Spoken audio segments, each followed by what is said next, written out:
প্রতি বছর রথযাত্রার আগে প্রিয় জগন্নাথ অসুস্থ হয়ে পড়েন। কিন্তু আপনি কি জানেন তিনি সুস্থ হয়ে উঠলে দেবী লক্ষ্মী কেন ক্রুদ্ধ হন? আসুন একটি খুব মিষ্টি ও অজানা গল্প শোনা যাক।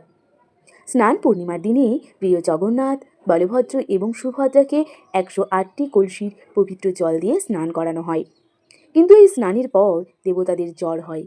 তাদের আনসার গৃহে নিয়ে যাওয়া হয়, যেখানে 15 দিন ধরে যত্ন সহকারে পরিচর্যা করা হয়। 15 দিন পর তারা সুস্থ হয়ে হাসি মুখে বেরিয়ে আসেন। তখন জগন্নাথ বলেন, প্রিয় লক্ষ্মী, আমি বলভদ্র ও সুভদ্রার সঙ্গে গুন্ডিচা মন্দিরে যেতে চাই। ভক্তদের সঙ্গে দেখা করব এবং গুন্ডিচা মায়ের সঙ্গে কিছু সময় কাটিয়ে দুদিনের মধ্যেই ফিরে আসব। লক্ষ্মী বলেন, ঠিক আছে, কিন্তু কথা দাও তুমি দুদিনের মধ্যেই ফিরে আসবে। তোমাকে ছাড়া আমি থাকতে পারবো না। জগন্নাথ বললেন, আমি কথা দিচ্ছি। অবশেষে রথযাত্রার পবিত্র দিন এসে যায়। গোটা শহর উৎসবের আমেজে ভরে ওঠে।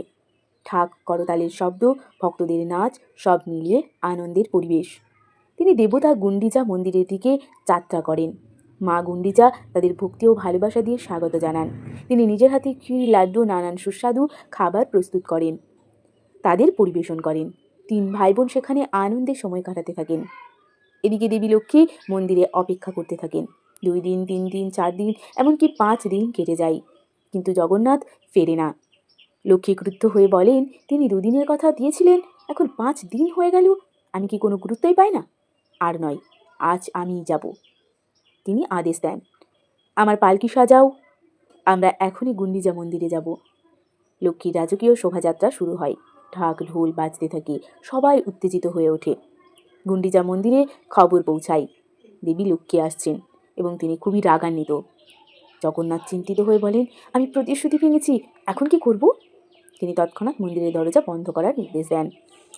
লক্ষ্মী এসে দরজা বন্ধ দেখে ক্রোধে ফেটে পড়েন। তিনি বলেন, যদি আমার জন্য দরজা বন্ধ থাকে তবে তাদের ফেরার পথ বন্ধ থাকবে। এই নন্দীঘোষ, রথ ভেঙে দাও। ভৃত্যরা রথ কিছুটা ক্ষতিগ্রস্ত করে। 2 পক্ষের মধ্যে সামান্য সংঘর্ষ হয়। এরপর লক্ষ্মী মন খারাপ করে ফিরে যান একটি গোপন পথ দিয়ে, যার নাম হেরা গুহিরি গুলি।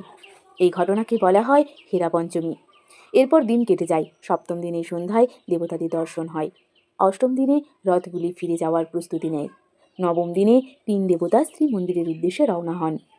পথে তাঁরা মাসিমায়ের মন্দিরে থাকেন, যেখানে তাদের প্রিয় পোড়া পিঠা পরিবেশন করা হয়। শহরে আনন্দের ঢেউ ওঠে, প্রভু ফিরে আসছেন। এই খবর শুনে লক্ষ্মীর রাগ গলে যায়। তিনি দ্রুত বেরিয়ে এসে দূর থেকে জগন্নাথের রথ দেখতে থাকেন। পরে তাদের মিলন হয়, যাকে বলা হয় লক্ষ্মীনারায়ণ ভেট।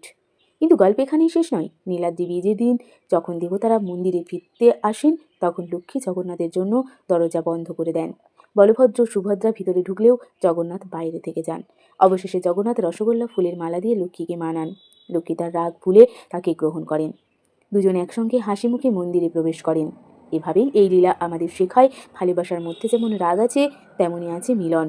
যদি এই গল্পটি আপনার ভালো লেগে থাকে তাহলে ভিডিওটি লাইক, শেয়ার এবং চ্যানেলটিকে সাবস্ক্রাইব করে দাও এবং কমেন্টে লেখো জয় জগন্নাথ।